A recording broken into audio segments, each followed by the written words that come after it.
सुख मद्यपानम चा न सेवते यश्च सुखी सदैव। जो कभी भी मद्यपान नहीं करता है वह सदैव सुखी रहता है।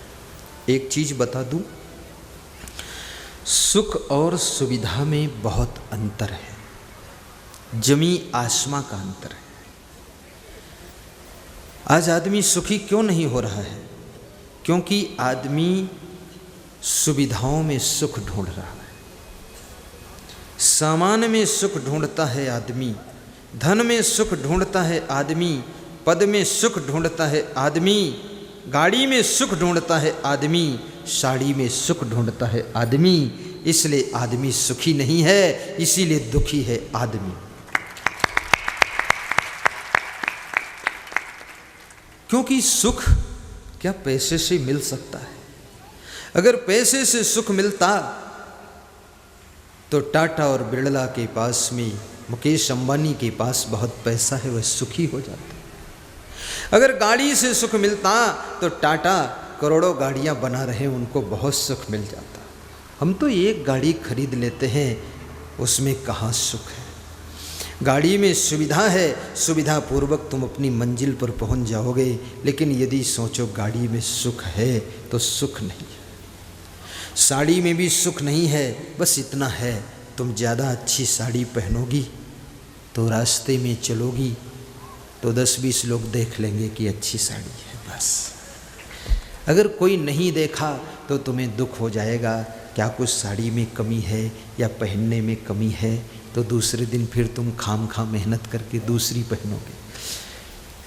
कपड़ों में भी सुख नहीं है। कपड़े तो ठंडी गर्मी मौसम से बचने के लिए, मानवीय मर्यादा की सुरक्षा के लिए पहने जाते हैं, लेकिन इसका अर्थ ये भी नहीं है कि तुम फटे फटाए कपड़े पहनो, कचड़ा लगा हुआ। थोड़ा ठीक ठाक भी पहन लो, कोई हर्ज नहीं, लेकिन इसमें सुख नहीं है। सुख कहाँ है? एक दूसरे की गम खाने में सुख है, परस्पर प्रेम से रहने में सुख है, सहनशीलता में सुख है, सरलता में सुख है, नम्रता में सुख है और सेवा भाव में सुख है। गुरुदेव के सत्संग में सुख है, भक्ति में सब सुख है। इसलिए भक्ति कीजिए और सुख के सागर में गोता लगा लीजिए। भक्ति स्वतंत्र सकल सुख खानी, बिनु सत्संग न पावहि प्राणी। भक्ति स्वतंत्र सकल सुख खानी, बिनु सत्संग न पावहि प्राणी। भक्ति स्वतंत्र है, भक्ति सकल सुखों की खान है, लेकिन बिना सत्संग के भक्ति मिलती नहीं है। इसलिए आप सत्संग में आए हो, क्योंकि सत्संग से आपको भक्ति के मोती मिलेंगे, और भक्ति के मोती मिल जाएंगे तो सुख और शांति भी मिल जाएगी। एक चीज और बता दूं, बहुत अच्छी बात है कि आपका जीवन भी वास्तविक हो, बनावटी दिखावटी जमावटी ना हो। आपके जीवन में वास्तविकता भी होनी चाहिए, सच्चाई भी होनी चाहिए, क्योंकि सच्चाई आपको सुख देती है। अगर सच्चाई जीवन में नहीं है तो सफलता भी नहीं मिलती है। लखनऊ में रामलीला हो रही थी,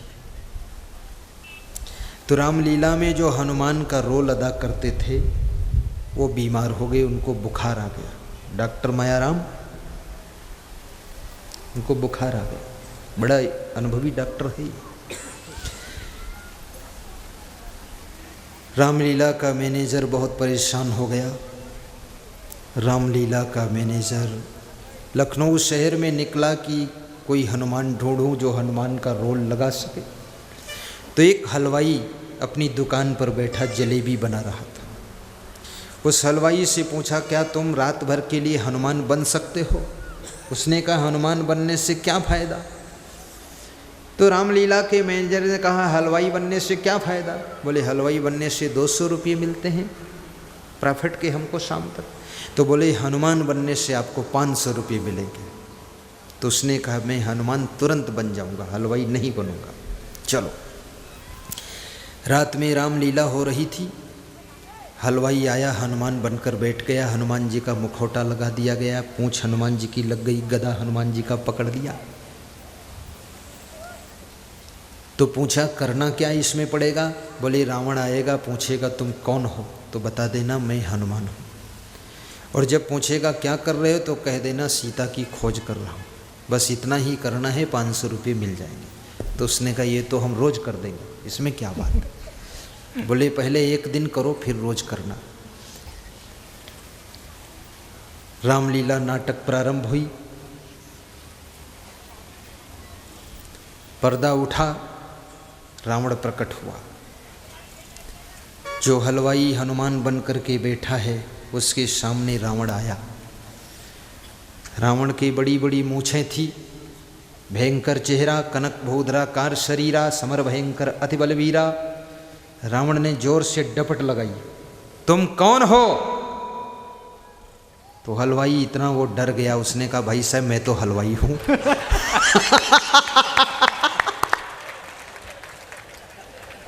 बोले, तुम यहां क्या करते हो? बोले, मैं तो जलेबी बनाता हूं, बाकी कुछ नहीं। सारी रामलीला चौपट कर दी। रामलीला के मैनेजर ने जल्दी पर्दा गिराया, धक्का मारकर बाहर किया कि चल भग यहाँ से। बोले, 500 रुपया लाओ। बोले, 500 रुपये की 5 थप्पड़ मिलेंगे। सारा चौपट कर डाला। सच्चाई छिप नहीं सकती कभी झूठे वसूलों से, और खुशबू आ नहीं सकती कभी कागज के फूलों से। कागज के फूलों से हमारे आपके जीवन में सच्चाई भी होनी चाहिए। संत बनो तो सच्चे संत बनो। आगता श्री से आगता, ये लक्ष्मी को बुलाने का मंत्र है। आप कहो तो इसको हिंदी में खोल दूं, और ना कहो तो संस्कृत में रहने दो। हिंदी में खोलूं?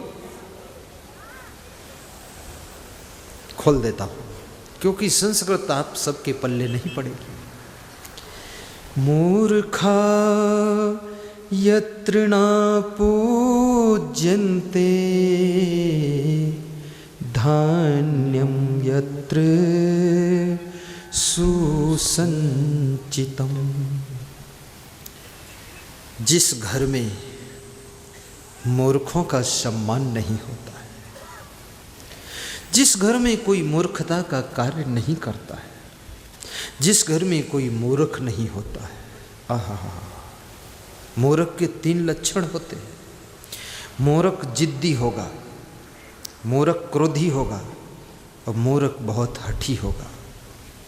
ये 3 लक्षण जिसमें मिल जाए तो उसको मूर्ख होने का सर्टिफिकेट दिया जा सकता है।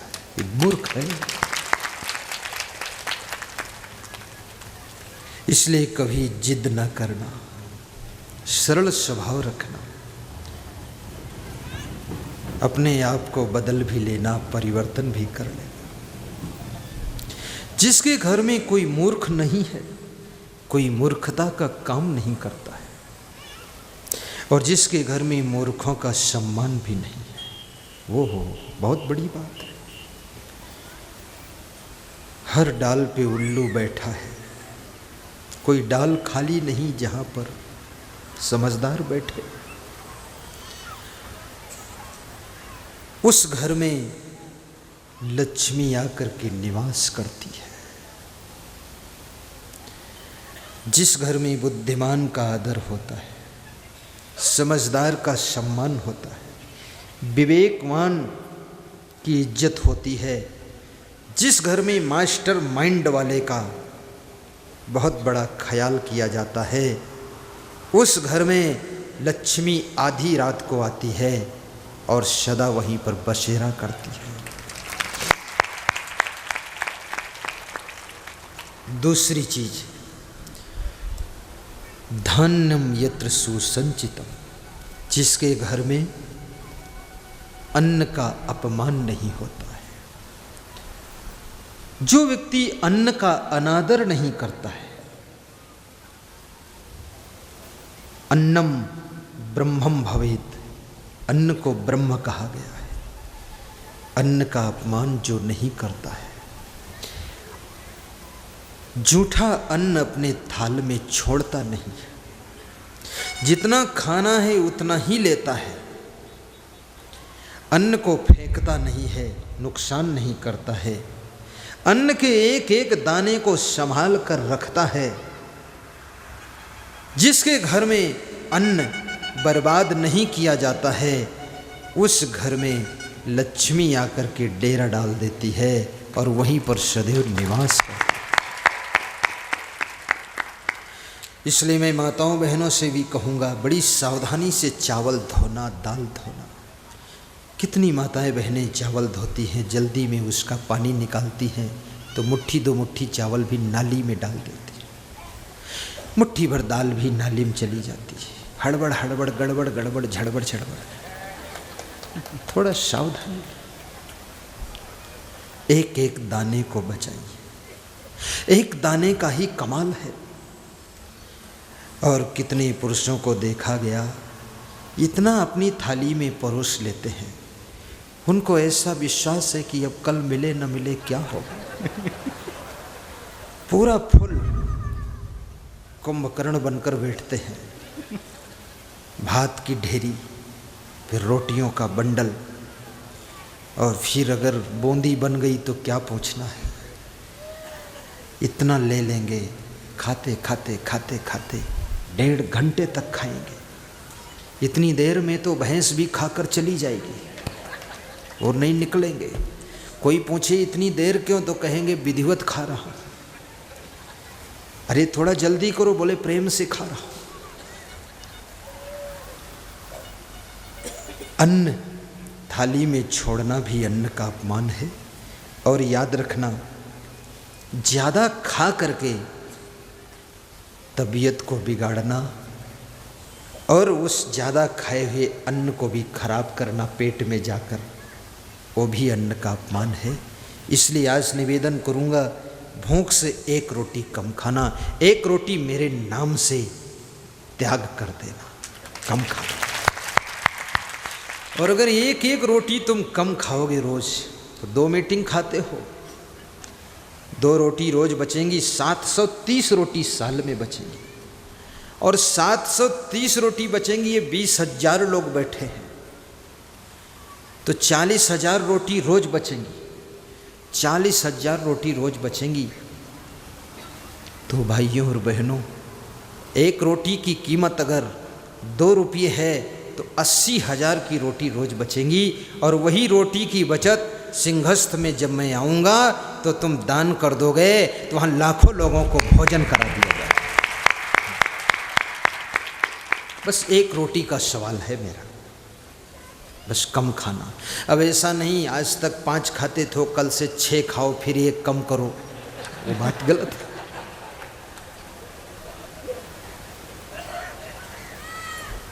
पेट की मोटर में खाने की सवारी कम भरो, पेट की मोटर में खाने की सवारी कम भरो,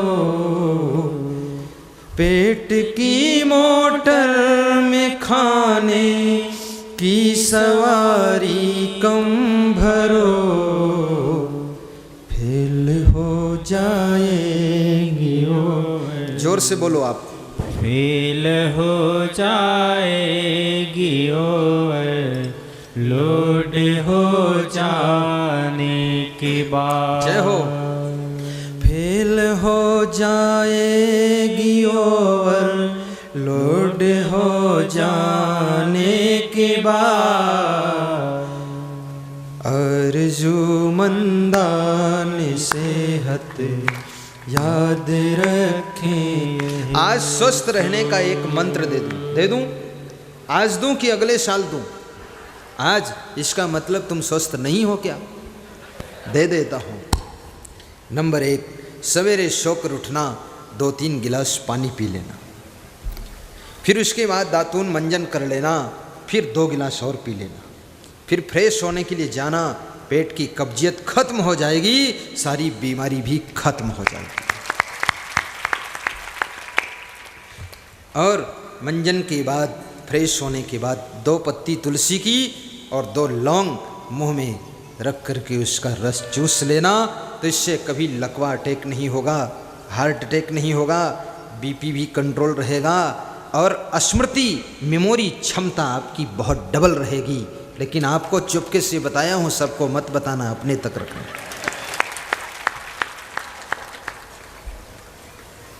और पति पत्नी दोनों आधा घंटे सुबह, आधा घंटे शाम को अपने द्वार पर या अपनी छत पर, पूरब से पश्चिम जिधर लंबाई छत की ज़्यादा हो, श्री श्री सद्गुरुदेवाय नमः बोल करके 51 परिक्रमा इधर से उधर करो सुबह शाम, तो आपका शरीर एकदम तेज अलर्ट रहेगा। आज हमारी उम्र कितनी है पता है आपको? सन 1966 का जन्म है, 20 अक्टूबर 1966। लेकिन मैं रोज दौड़ता हूँ, चुपके से आड़ में दौड़ता हूँ, परिक्रमा करता हूँ। 47 वर्ष उम्र करीब हो चुकी है, 47। एक सूत्र ये, परिक्रमा करो। अगला सूत्र, बिना कारण प्रसन्न रहो, खुश रहो। ऐसा नहीं कुछ आपको मिल जाए तो खुश रहो, कुछ में खुश नहीं, बिना कुछ खुश रहो, अपने आप खुश रहो, मुस्कराते रहो। राम का स्वभाव मुस्कराना था, कृष्ण का स्वभाव हंसना था, लेकिन हमारे सदगुरु कबीर का साहेब का स्वभाव प्रसन्न रहना था, इसलिए प्रसन्न रहो। जब मुस्कराओ तो तुम में राम का प्रभाव दिखेगा, हंसोगे तो कृष्ण का स्वभाव दिखेगा, और प्रसन्न रहोगे तो कबीर साहब की कृपा झलकेगी, कृपा झलकेगी। प्रसन्न रहो। और एक बात कहूँ, घर से जब कहीं जाना तो एक बार अपनी पत्नी की ओर देखकर मुस्करा कर जाना, घर में आनंद रहेगा। फिर ऐसे मत जाना कि एक धक्का पत्नी को मारा, हट निकल गए। पत्नी भी सोचेगी आज माधवलाल वापस लौट कर आएगा कि नहीं। थोड़ा प्रेम से जाना, मुस्करा कर। मैं स्त्रियों से भी कहूँगा, अपने तुम्हारा पति रोज जाता है कहीं ना कहीं, जाना पड़ेगा, जाना चाहिए भी, तो जब पति जाने लगे तो 2 कदम चल के विदा कर देना, गेट तक आ जाना और थोड़ा सा गर्दन टेढ़ी करके मुस्कुरा कर कहना कि जल्दी लौट आना, बस। फिर जिस लक्ष्य के लिए तुम्हारा पति जा रहा है उसमें सफलता जरूर मिलेगी। जिसके घर में कलह कलेश नहीं है, वो जो काम करोगे उसमें सफलता जरूर मिलती है। अब बंद करने जा रहा हूं, लेकिन लक्ष्मी का पूरा मंत्र बता दो। अभी एक बचा है, बता दूं कि रहने दो? कोई जल्दी तो नहीं, 5 मिनट का और सवाल है, सीधे बैठ जाओ। तो क्या मेरे साथ आप थोड़ी देर ज़्यादा बैठ सकते हैं? अच्छा, मेरे साथ खड़े भी हो सकते, मेरे साथ पैदल भी चल सकते, मेरे साथ हंस भी सकते, मुस्कुरा भी सकते, रो भी सकते। कमाल सब कुछ करने को तैयार है, कितना प्रेम है। मुस्कुराते रहो, गुनगुनाते रहो, वक्त जीवन का यूं ही निकल जाएगा, वक्त जीवन का यूं ही निकल जाएगा। मुस्कुराते रहो, गुनगुनाते रहो, मुस्कुराते रहो, गुनगुनाते रहो, वक्त जीवन का यूं ही निकल जाएगा, वक्त जीवन का यूं ही निकल जाएगा। 5 मिनट में समापन करूंगा, धैर्य के साथ बैठे रहना। दाम्पत्ये कलहो नास्ति, श्री स्वयं आगतः। जिसके दंपति जीवन में कभी कलह नहीं होती है, उसके घर में लक्ष्मी आकर के परमानेंट निवास करती है। पति पत्नी के बीच में कलह न, एक सलाह से रहना। पति पत्नी अपने को बड़ा मत समझना, एक दूसरे को बड़ा समझ करके गुजारा कर लेना। पति का सम्मान कर देना, धन्यवाद दे देना। कभी कभी अपने पति की प्रशंसा करना, कभी कभी अपनी पत्नी की भी प्रशंसा करना कि तुमने बहुत अच्छा भोजन बनाया है। रोज़ मत करना, रोज़ की प्रशंसा प्रभाव नहीं डालती है, फिर सब समझ जाते हैं कि ये तो ऐसे कह रहा है, इसलिए कभी कभी कर। और आपके घर में लक्ष्मी आएगी, संत गुरु के चरण पड़ जाएं, श्रद्धा से सजल नेत्रों से उनके चरण छू लो, तो भी आपके घर में लक्ष्मी का निवास हो जाएगा। जिसके घर में दरिद्र आ गया हो, दारिद्र्य नाशनम दानम, दान करना शुरू कर देना, आपके घर का दरिद्र नष्ट हो जाएगा। दरिद्र को भगाने वाला दान है, इसलिए मैं आपसे कहूँगा दानी बन करके जियो, दान से बहुत उन्नति होती है। दाना फेंकने से पंछी आते हैं, उन्हीं पंछियों में कभी कभी हंस पंछी आकर दर्शन दे देता है। उस्मान भाई, उन्हीं पंछियों में कभी कभी हंस पंछी आकर भी दर्शन दे देता है।